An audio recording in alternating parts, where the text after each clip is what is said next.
Hello, good morning student. कैसे हो आप सब? आई होप आप बहुत अच्छे होंगे और मेरे साथ सी टेट की वीडियोस को क्या कर रहे होंगे, पढ़ रहे होंगे, कंटिन्यू कर रहे होंगे, है ना। तो ये हमारी मैथ्स की सेकंड वीडियो है, ठीक है। इसके साथ साथ आपको साइंस वीडियोस भी मिलेंगी और सी टेट पेपर फर्स्ट के लिए ईवीएस वीडियोस भी मिलेंगी, ठीक है। तो कंटिन्यू करते हैं। So let's start. Which of the following statement is not true for integer? सबसे पहले तो इंटीजर सुन के आपके माइंड में आएगा इंटीजर क्या होते हैं। Integer positive number, zero, negative number, ये होते हैं। जैसे -2, -1, 0, 1, 2 ऑल आर इंटीजर, जिनमें माइनस, प्लस और जीरो इंक्लूड होता है। क्लियर? अब देखो, इसने पूछा है सब्ट्रैक्शन इज नॉट कम्यूटेटिव। अब कम्यूटेटिव क्या होता है? कम्यूटेटिव होता है कि अगर मैं मल्टीप्लिकेशन के लिए बात करूं, अगर मैं जैसे सब्ट्रैक्शन इज नॉट, सब्ट्रैक्शन बोला ही हुआ है उसने, सब्ट्रैक्शन इज नॉट कम्यूटेटिव, मतलब अगर मैं a माइनस बी करूं तो क्या वो b माइनस a के इक्वल होता है? ऐसा तो कभी नहीं होता। अगर मैं 3 में से 2 को माइनस करूं तो 1 आएगा, तो क्या ये उसके इक्वल होगा? 2 में से 3 को करूं ये तो -1 आएगा, तो सब्ट्रैक्शन तो कम्यूटेटिव नहीं होता। तो इसने मतलब सही बोला है, हमें तो नॉट ट्रू बताना है ना। यहां भी आपको ना क्वेश्चन में भी ध्यान रखना है, उसने बोला क्या है, नॉट ट्रू और ट्रू, समझ आए? तो इसने बोला है नॉट ट्रू, क्योंकि अगर उसने ट्रू बोला होता, which of the following statement is true, कौन सी स्टेटमेंट ट्रू है, तो ये स्टेटमेंट ट्रू हो जाती है ना फिर, है ना। इसलिए आपको यहां भी ध्यान रखना है। तो उसने पूछा नॉट ट्रू, ठीक है। तो सब्ट्रैक्शन इज नॉट कम्यूटेटिव, ये बात तो ठीक है, ठीक है। सब्ट्रैक्शन कम्यूटेटिव नहीं होता, a माइनस बी माइनस ए के बराबर नहीं होता है। कम्यूटेटिव बस इतना ही होता है कि अगर ये नंबर है, अगर मल्टीप्लीकेशन पूछा है तो मल्टीप्लाई आ जाएगा, एडिशन पूछा है तो यहाँ एडिशन आ जाएगा, तो बस इसका उल्टा करना है आपको, ये होता है कम्यूटेटिव। अब उसने नेक्स्ट बोला है मल्टीप्लीकेशन इज एसोसिएटिव। एसोसिएटिव की प्रॉपर्टी ये होती है, इसमें 3 नंबर होते हैं, a b c। उसने पूछा है मल्टीप्लीकेशन, तो इनके बीच में सिर्फ मल्टीप्लीकेशन का साइन लगा देना है। मतलब कि अगर मैं पहले b और c को मल्टीप्लाई करूं, उसके बाद में a से मल्टीप्लाई करूं, उसके बाद में a से मल्टीप्लाई करूं, तो ये इसके इक्वल आएगा कि अगर मैं पहले a और b को मल्टीप्लाई करूं, उसके बाद में c को मल्टीप्लाई करूं। होता है ये, तो होता है ना। देखो, अगर मैं 3 और 2 को मल्टीप्लाई करूं और उसके बाद में उसके 2 से करूं, 3 दूनी 6, 6 की अब 2 से करूं तो 12 आएगा। मतलब मल्टीप्लाई चाहे मैं अगले 2 नंबर की पहले कर लूं, पिछले 2 नंबर की पहले कर लूं, मल्टीप्लाई तो मल्टीप्लाई होती है, आंसर तो वही आना है, सेम तो सेम ही होता है, ठीक है। तो यहाँ क्या है, तो मल्टीप्लीकेशन आपका क्या होता है, एसोसिएटिव। ये बात भी इसने ठीक बोली है, ये बात भी ठीक बोली है, लेकिन हमें गलत बतानी है, नॉट ट्रू बतानी है। अब नेक्स्ट आता है हमारा डिवीजन इज कम्यूटेटिव। क्या डिवीजन कम्यूटेटिव होता है? तो कम्यूटेटिव का मतलब है ए को अगर मैं बी से डिवाइड करूं, क्या वो बराबर आएगा जब मैं बी को ए से डिवाइड करूंगी? कम्यूटेटिव में सिर्फ पलट जाते हैं, ठीक है। नहीं, ऐसा तो नहीं हो सकता ना, अगर मैं 4 को 2 से डिवाइड करूं तो क्या इतना ही आएगा जब मैं 2 को 4 से डिवाइड करूंगी? नहीं, यहाँ 2 आएगा, यहाँ 1/2 आएगा। तो ये है नॉट ट्रू, ये है नॉट ट्रू। मतलब इसने कहा है डिवीजन कम्यूटेटिव होता है ना, होता है, इसने कहा है आपके ऑप्शन में, लेकिन नहीं होता है, ठीक है। तो ये गलत है। अब नेक्स्ट वाला भी देख ही लेते हैं। Multiplicative identity is 1। देखो, मल्टीप्लीकेटिव आइडेंटिटी क्या होती है कि अगर मैं किसी नंबर को 1 से मल्टीप्लाई करती हूं, ठीक है, तो वो नंबर वही का वही आता है। आइडेंटिटी का मतलब है कि उसके आने ना आने से कोई फर्क नहीं पड़ता है, नंबर सेम का सेम ही रहता है। जैसे मल्टीप्लीकेटिव आइडेंटिटी तो 1 होती है, और अगर मैं एडिशन में आइडेंटिटी की बात करूं, एडिशन की जो आइडेंटिटी होती है वो 0 होती है। जैसे मैं a के साथ 0 को ऐड करूं तो क्या a में कोई फर्क पड़ेगा? नहीं। तो ये तो एडिटिव क्वांटिटी होती है, एडिटिव। और 1 होती है मल्टीप्लीकेटिव आइडेंटिटी, मतलब 1 के मल्टीप्लाई करने और ना करने से नंबर पर कोई फर्क नहीं पड़ता।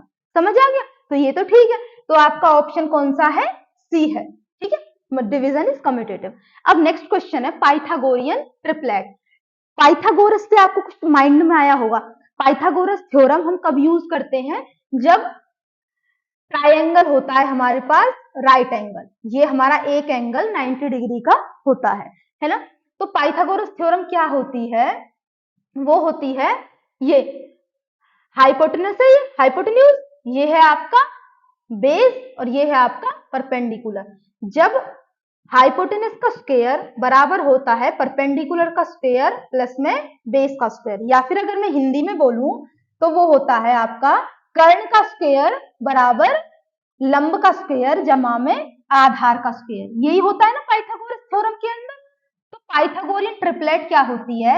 ऐसे 3 नंबर बताइए, ऐसे 3 नंबर होने चाहिए जिनमें मैं एक का अगर स्क्वायर करूं तो वो बाकी दोनों नंबर के स्क्वायर्स के एडिशन के बराबर होना चाहिए।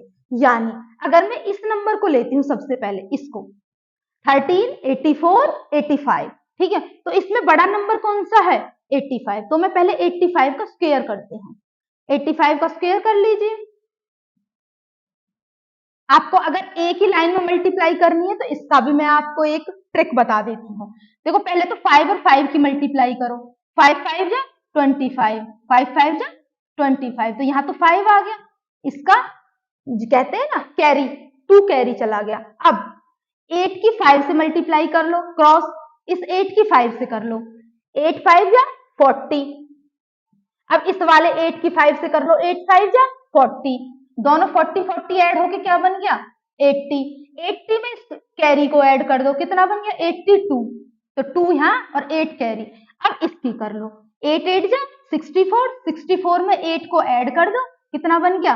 72। मल्टीप्लाई को समझ आई? आ जाएगी, आगे भी करेंगे ना जब आ जाएगी। तो 7225 तो आ गया आपका इसका स्क्वायर, 7225।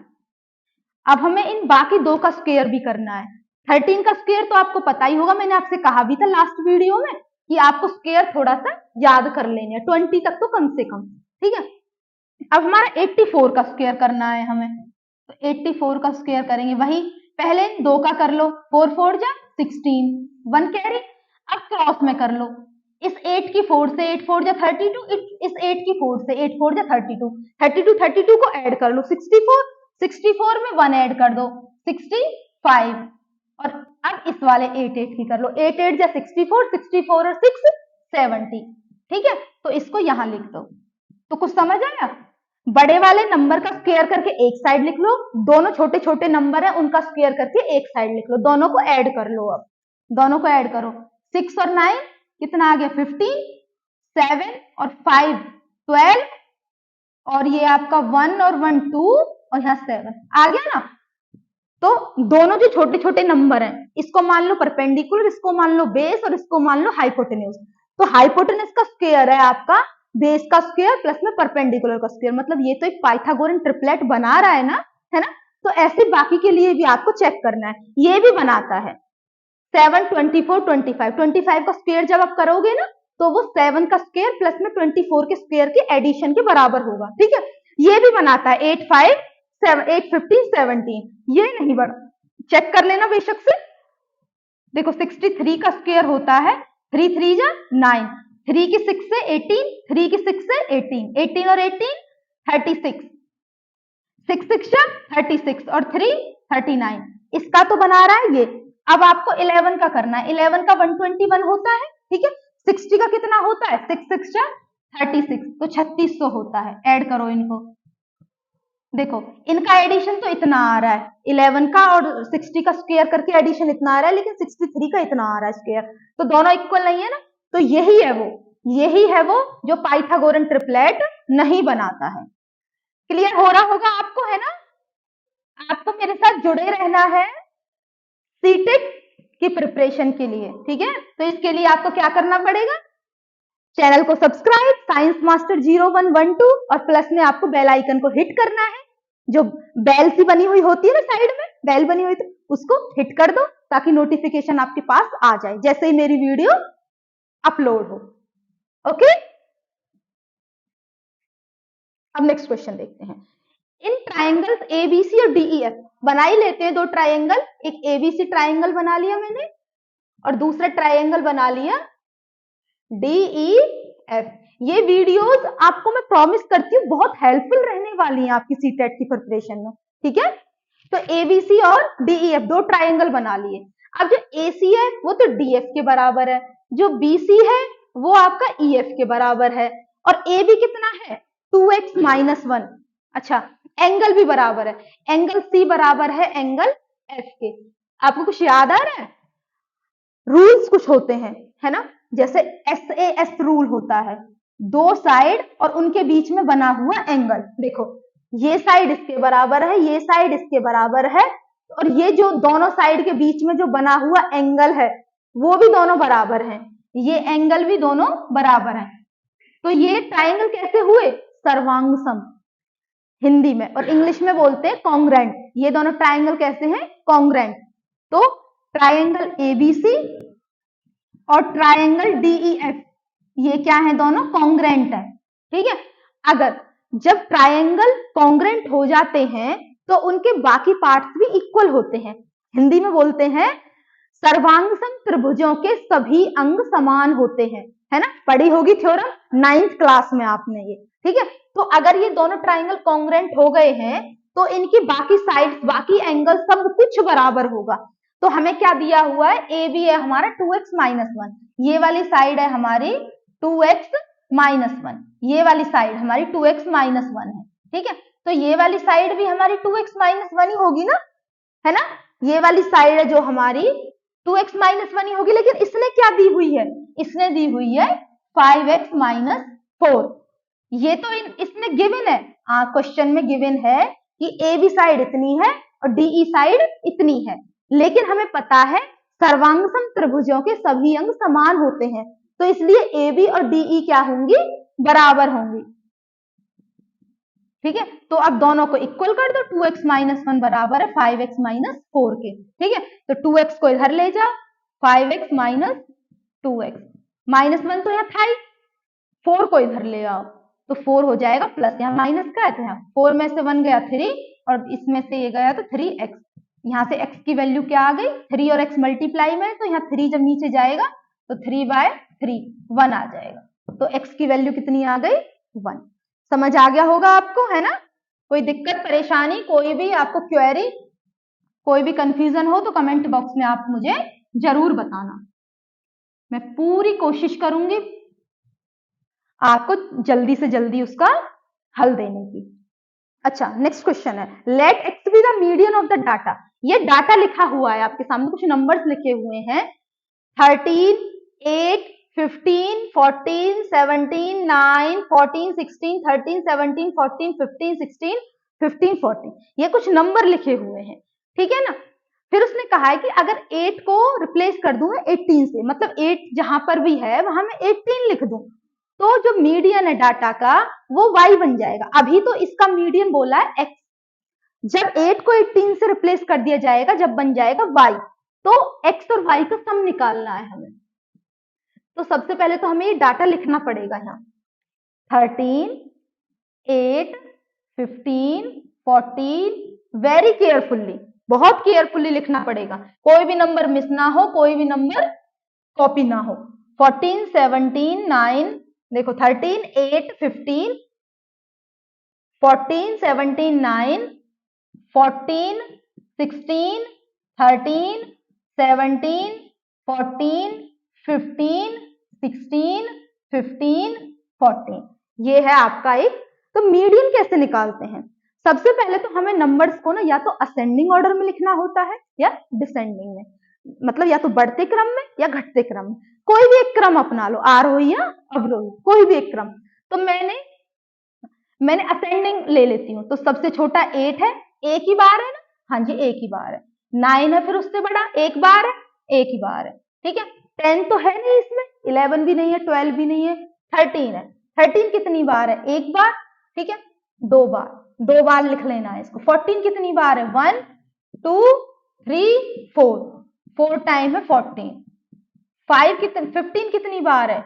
1, 2, 3 है 15 बार।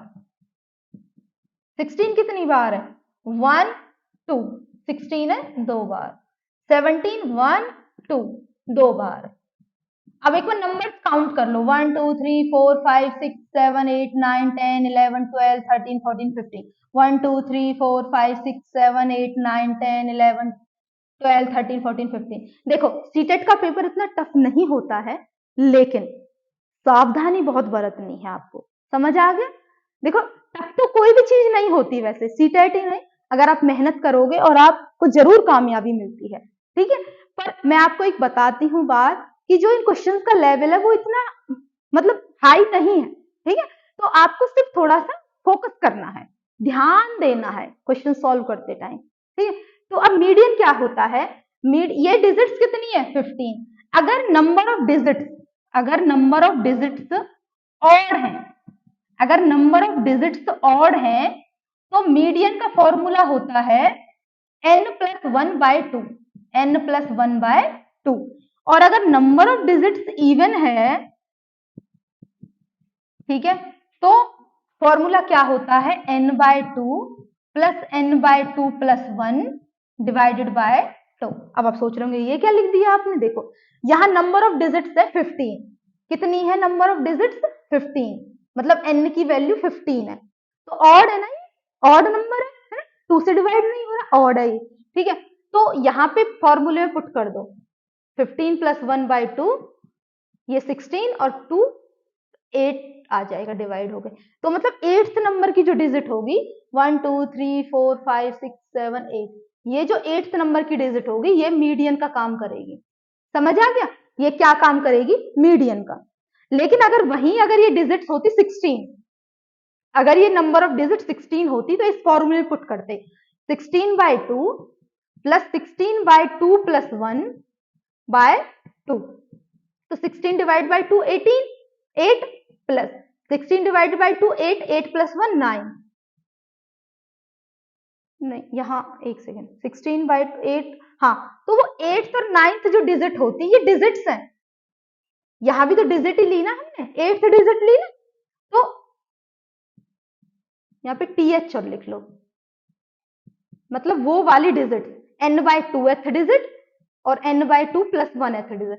तो जो 8th और 9th जो डिजिट है ना 14 और 15, इन दोनों डिजिट्स को ऐड करते और डिवाइड करते 2 से, वो मीडियन आता। समझ आ गया, इस क्वेश्चन में तो number of digits odd given है, लेकिन in case if number of digits are given in even number, मतलब तो वहां उन दोनों डिजिट्स को ऐड करेंगे जो इस फॉर्मूले से निकलेंगे और उनको डिवाइड करेंगे 2 से, वो आपका मीडियन होगा। ये आपके फ्यूचर के लिए बताया मैंने, इसमें यूज ये दूसरा वाला फॉर्मूला नहीं होगा, ठीक है। तो यहां से x की वैल्यू कितनी आ गई हमारी 14, x की वैल्यू 14, ठीक है। अगर हम 8 को अब 18 से रिप्लेस कर दें, ये 8 है ना, इसकी जगह मैं 18 लिख दूं, तो ये तो अब पहले नहीं आएगा, ये तो कहां चला जाएगा पीछे, क्योंकि हमने असेंडिंग ऑर्डर लिखा हुआ है ना, तो 9 से शुरू होगा अब, तो ये 18 कहां चला जाएगा बाद में, ठीक है। तो अब यहां पर हमारा मीडियन कितना आएगा, मीडियन तो अभी भी हमारा 8th डिजिट ही आएगा, क्योंकि नंबर ऑफ डिजिट तो अभी भी 15 ही है ना, नंबर ऑफ डिजिट तो वही सेम है, बस आगे से एक डिजिट पीछे उठ के चली गई है। तो जो मीडियन आएगा वो अभी भी 8th डिजिट ही आएगा, लेकिन अब 8th डिजिट बदल गई है, अब हो गई है 1 2 3 4 5 6 7 8, अब हमारे 8th डिजिट ये है, तो हमारी y आ गई 15, ठीक है। तो x और y कितना हो गया हमारा 29, इन दोनों को ऐड कर दो x और y की वैल्यू को 29, समझ आ गया होगा। अब नेक्स्ट क्वेश्चन है हमारा प्रोबेबिलिटी का, 12th क्लास में आपने प्रोबेबिलिटी पढ़ी होगी है ना। देखो 3 आपके पास 3 कलर्स की बॉल गिवन है आपके, 3 कलर्स की बॉल गिवन है आपके, देखो 3 तो है व्हाइट बॉल, 2 है ब्लू बॉल और 5 है रेड बॉल, ठीक है। एक टोटल बॉल कितनी हो गई, पहले तो टोटल, क्योंकि प्रोबेबिलिटी का फॉर्मूला होता है favourable outcomes divided by total outcomes, favourable outcomes divided by total outcomes. तो टोटल आउटकम्स कितने, टोटल बॉल कितनी है 3 और 2 5 और 5 10, टोटल बॉल है 10। अब इसने कहा है कि एक बॉल निकाली गई है, ये एक बैग है, इस बैग में ये व्हाइट बॉल है, ब्लू बॉल है, रेड बॉल है, अब इसमें से एक बॉल निकाली गई है, what is the probability that the ball drawn is not red, लेकिन बॉल जो निकली है बाहर वो रेड नहीं होनी चाहिए, मतलब कोई और कलर की होनी चाहिए, ठीक है। तो इसके दो तरीके हैं करने के आपको, है ना, या तो आप ऐसे कर लो, रेड नहीं होनी चाहिए ना, नॉट रेड, अब रेड नहीं, मतलब फेवरेबल आउटकम क्या है हमारे कि बॉल रेड नहीं होनी चाहिए, तो कौन सी होनी चाहिए, या तो व्हाइट या ब्लू। तो 3 और 2 कितना हो गया 5। तो फेवरेबल आउटकम में 5 पुट कर दिया और टोटल आउटकम में 10, तो हमारा आंसर आ गया 1/2। या तो ऐसे कर लो, या फिर आप ऐसे भी कर सकते हो कि आप रेड की ही निकालो। उसने बेशक से आपको मना किया है रेड नहीं होनी चाहिए, लेकिन आप रेड की ही निकालो। तो जब आप रेड की ही निकालोगे तो ये आएगा 5 डिवाइडेड बाय 10 1/2। आप कहोगे आंसर दोनों में सेम है, लेकिन यहां तो इसलिए सेम आ रहा है ना बाय चांस ही, ठीक है। बाकी आंसर डिफर भी कर सकता है। तो जो एग्जैक्ट इसका सॉल्यूशन है वो ये है कि आपने रेड की ही निकाली, आपने रेड की ही निकाली, लेकिन आपको फिर 1 में से इसको माइनस करना पड़ेगा। 1 माइनस 1/2 कितना आएगा 1/2। तो ये है आपका फाइनल आंसर। क्लियर है आपको? तो आपको दोनों तरीके हैं, या तो आप, क्योंकि उसने नॉट रेड पूछा है ना, तो आप इन दोनों को ऐड कर लो, फिर रेड को ही छोड़ दो, इसका पूछा ही नहीं है। तो 3 और 2 5, ये तो फेवरेबल आउटकम आ गए, और डिवाइडेड बाय टोटल आउटकम ये है। या फिर आप ऐसे कर लो कि उसने रेड का मना बेशक किया है, लेकिन आप रेड की ही निकाल के फिर बाद में 1 में से माइनस कर देना, क्योंकि टोटल प्रोबेबिलिटी 1 होती है। तो टोटल में से रेड वाली को माइनस कर देना, तो आपको नॉट रेड की मिल जाएगी। समझ आ गया? क्लियर? आई होप आपको समझ आई होगी वीडियो। जो मैंने कंटेंट आपको दिया है वो आपको क्लियर हो गया होगा। नहीं हुआ है तो कमेंट बॉक्स में राइट करें। Okay, thank you very much.